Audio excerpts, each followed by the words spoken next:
I was recently dragged to a meeting, and not literally the way I imagine that as I say it. I picture a 7 feet tall demon dragging me by my feet to a place where I'm forced to listen to people.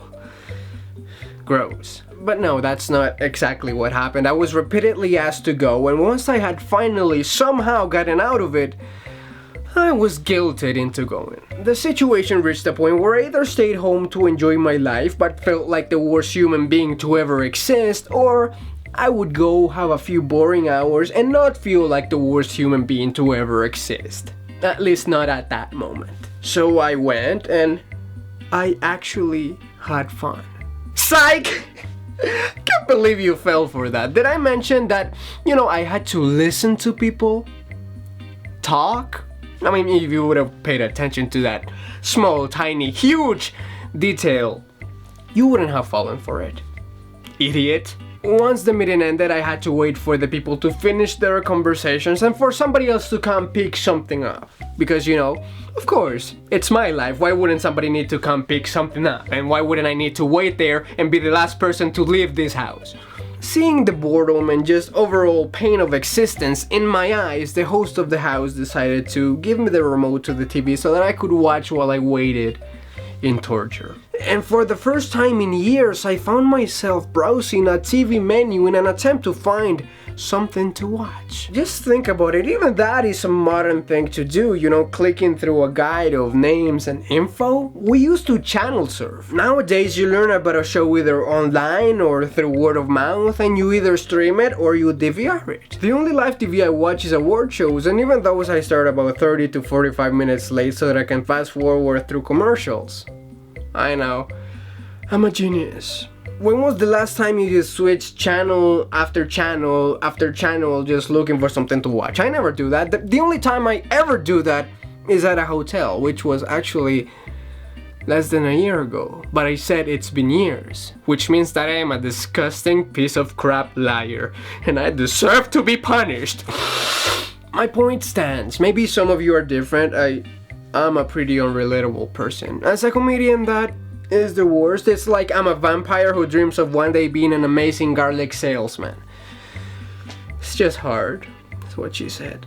But it's hard for me to imagine people actually channel surfing nowadays. Maybe if you're old or if you hate life and you want to die, it's just a waste of time. There's just too much content. It's like jumping out of a building and hoping to land on a swimming pool. I mean, you might, but you don't even know if there is a pool. You're just as likely to land on dog poop. I mean, that's not statistically correct, but it does fit with the metaphor of what's on TV right now.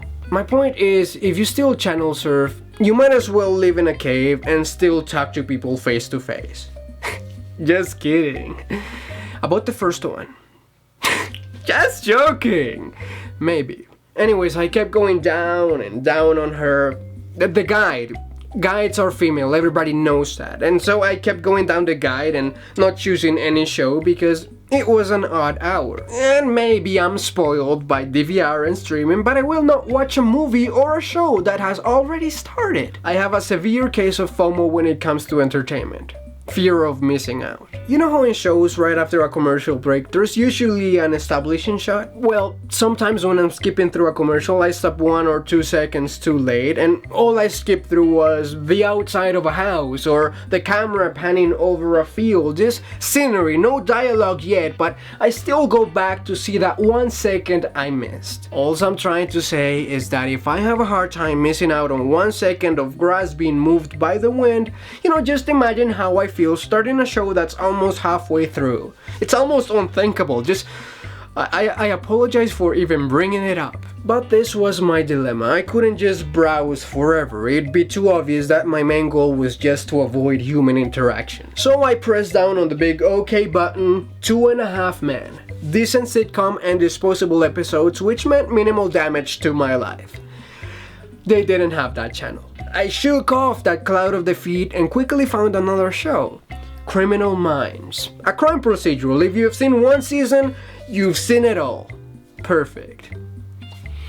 Except I didn't have that channel either. I started to panic. I knew that if I didn't find something soon, someone would feel the need to talk to me, so I just selected the next thing that stood out to me. robot chicken. Apparently, it doesn't look very professional or mature or manly if you put on clay animation about pink sheep, even if those pink sheep are saying bad words. Especially if those pink sheep are saying bad words. But at least I found something I could pretend to watch while I waited with no risk of falling into the damning trap of small talk. Oh, what is that? It looks cute. What's it about? My life.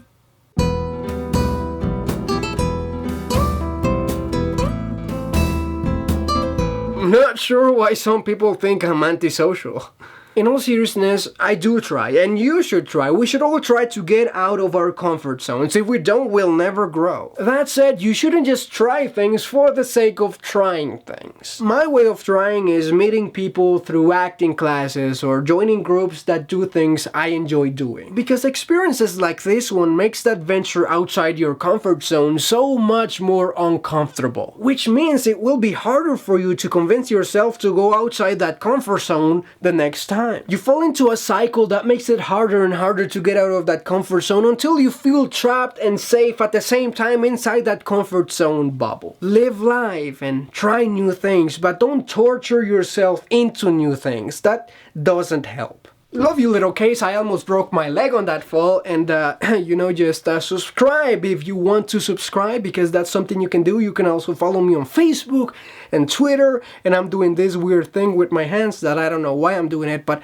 you can also give me money through Patreon if you so wish to do so, because you like my face and you want to pay for it. That's prostitution. Don't do that, but do donate money, because I would appreciate that.